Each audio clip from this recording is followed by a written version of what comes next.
Lord Curzon ने कभी imagine नहीं किया होगा कि एक ऐसा समय आएगा जब कोई ब्रिटिश प्राइम मिनिस्टर जय सिया राम बोलकर अपना संबोधन शुरू करे। अगर लॉर्ड कर्जन आज जिंदा होता तो यह सुनते ही उसका दम घुट जाता। ऐसा कहें भारत में British high commissioner Alex Ellis ने। चलिए समझते हैं ऋषि सुनक की जय सिया राम बोलने सबसे ज्यादा दुख लॉर्ड कर्जन को ही क्यों होगा। दरअसल अभी recently British prime minister Rishi Sunak Cambridge गए थे मोरारी बापू जी का राम कथा सुनने, और इसी दौरान उन्होंने अपना संबोधन जय सिया राम बोलकर किया। और इसी बात पे यूके एनवाय एलेक्स एलिस ने कहा है कि भारत जिस प्रकार से G20 समिट होस्ट कर रहा है और एक ब्रिटिश पीएम द्वारा भारत के स्वतंत्रता दिवस के अवसर पर जय सिया राम बोलने से ही भारत के अंतर्राष्ट्रीय स्तर पर बढ़ते हुए उत्थान का अंदाजा लगाया जा सकता है। यानी कि भारत के इंडिपेंडेंस डे के मौके पर अगर कोई यूके का प्राइम मिनिस्टर जय सिया राम बोलता है तो इसके मायने बहुत बड़े हैं। चलिए समझते हैं कि लॉर्ड कर्जन ने आखिर हम भारतीयों के साथ ऐसा क्या किया था जिसका दम जय सिया राम सुनते ही घुटने लगता। तो अपने अंग्रेजों के फूट डाल और राज करो वाले नीति के बारे में तो जरूर सुना होगा। तो मैं आपको बता दूं कि भारत में डिवाइड एंड रूल की शुरुआत लॉर्ड कर्जन ने की थी। डिवाइड एंड रूल का सबसे बड़ा उदाहरण है बंगाल विभाजन। जिस समय बंगाल का विभाजन हुआ था उस समय पूरे भारत की पॉपुलेशन 40 करोड़ थी। तो 40 में से 8 करोड़ पॉपुलेशन अकेले बंगाल में रहती थी। मैं आपको बता दूं कि बंगाल विभाजन से पहले बंगाल में हिंदू मुस्लिम आजादी के लिए साथ साथ मिलकर कंधे से कंधे मिलाकर लड़ रहे थे। कर्जन को लगा कि हम इन्हें बलपूर्वक तो नहीं दबा सकते, और इसी वजह से कर्जन ने बंगाल को 2 भागों में विभाजित कर दिया, पश्चिमी बंगाल और पूर्वी बंगाल में। पश्चिमी बंगाल में 4.2 करोड़ पॉपुलेशन हिंदुओं की थी, जबकि 90 लाख की पॉपुलेशन सिर्फ मुसलमानों की थी। जबकि पूर्वी बंगाल में 1.8 करोड़ मुस्लिम थे, जबकि 1.4 करोड़ हिंदू थे। यानी कि पश्चिमी बंगाल में मुस्लिम अल्पसंख्यक हुए थे, जबकि पूर्वी बंगाल में हिंदू अल्पसंख्यक बन गए। जैसे ही पूर्वी पश्चिमी बंगाल अलग हुआ, यहीं से अंग्रेजों ने हिंदू मुस्लिम के फूट की नींव डाल दी। जैसे जैसे अंग्रेजों को लगता था कि हिंदू मुस्लिम फिर से करीब आ रहे हैं, वैसे वैसे अंग्रेज पूरी बंगाल में अफवाह फैला देते थे पश्चिमी बंगाल में तो हिंदू मुसलमानों को मार रहे हैं। अब पूर्वी बंगाल में मुसलमानों की संख्या ज्यादा थी, इसीलिए वह हिंदुओं के ऊपर हमला करने लगते थे। और जब ये बात पश्चिमी बंगाल के हिंदुओं को पता चलती थी तो वह पश्चिमी बंगाल में मुसलमानों के ऊपर हमला करने लगते थे। बंगाल विभाजन के बाद हिंदू मुस्लिम मिलकर अंग्रेजों को तो नहीं मार पाए, लेकिन हाँ आपस में जरूर लड़ पड़े। लॉर्ड कर्जन का मानना था कि कभी भी इंडियन रेस के लोग हम गोरों के बराबर कभी नहीं हो सकते हैं। अगर आज लॉर्ड कर्जन जिंदा होता तो वह आज सुनक को एज ए यूके का पीएम कैसे देख पाता। जिन लोगों को वह अपने कुत्ते की भी बराबर नहीं समझता था, वह कैसे उन्हें अपने पीएम के रूप में उन्हें एक्सेप्ट करता। मैं आपको एक इंटरेस्टिंग बात बताता हूं। जब सुनक ने अपना संबोधन शुरू किया तो उन्होंने बापू से कहा कि बापू मैं आज यहाँ एक पीएम की हैसियत से नहीं आया हूँ, बल्कि एक हिंदू की हैसियत से आया हूँ। और अंत में ऋषि सुनक कह ही जाते हैं मोरारी बापू जी के राम कथा में सम्मिलित होना उनके लिए बहुत ही गर्व की बात।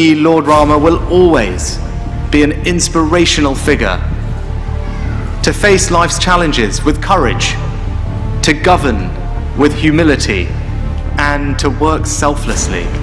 Bapu, Jai Siya Ram. It is truly an honor and a pleasure to be here today at Morari Bapu's Ram Katha at the University of Cambridge on Indian Independence Day.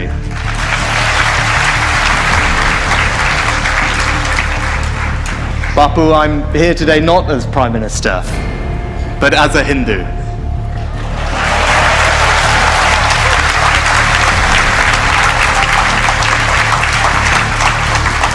खैर, जैसे ऋषि सुनक के लिए राम कथा सुनना बड़ी बात है, वैसे ही हमारे लिए आपका एक सब्सक्राइब बहुत ही बड़ी बात है।